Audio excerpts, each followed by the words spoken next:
So Joseph now is forgotten, and he's still in prison. God knew that this man, in order to fulfill the vision, had to know how to rule and reign. So he started training him in Potiphar's house. You know what he would have picked up in Potiphar's house? Potiphar was an Egyptian.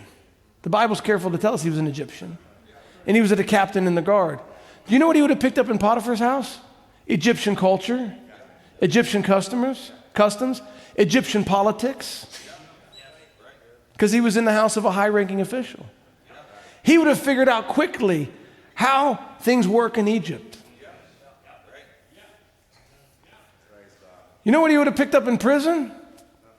All the gossip from the king's palace, because the prison he went to was the one where they keep all the king's prisoners. So he would have picked up all the political undercurrents. That was the best training he could have ever had to ascend to the right hand of Pharaoh.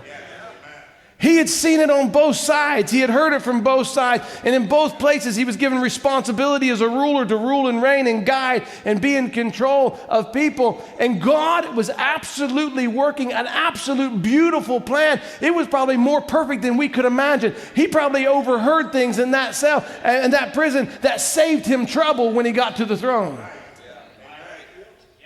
I don't know, but can you imagine?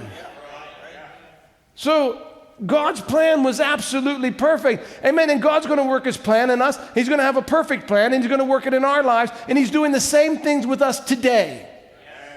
You have to believe that. He's doing the same things with us today. He's bringing us in an ordained plan. He's bringing us an ordained way because he has a goal in mind. He has an objective in mind, and he's trying to bring us into Christ-like character. So why? So that we can rule and reign with him.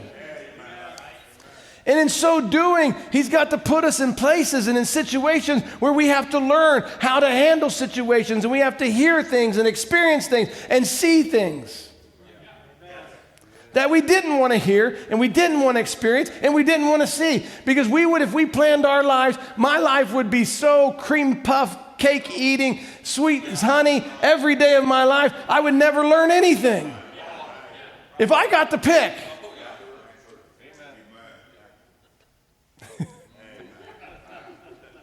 I'm glad he doesn't let me pick, because I'd still be a little baby on the floor, kicking and screaming every time he didn't answer my prayer immediately. I'd be throwing a 2-year-old temper tantrum. So God, in his abundant goodness and grace, he's got an objective in mind. And everything's moving to that objective. And faith in that is what gives us the right attitude in the midst of trials.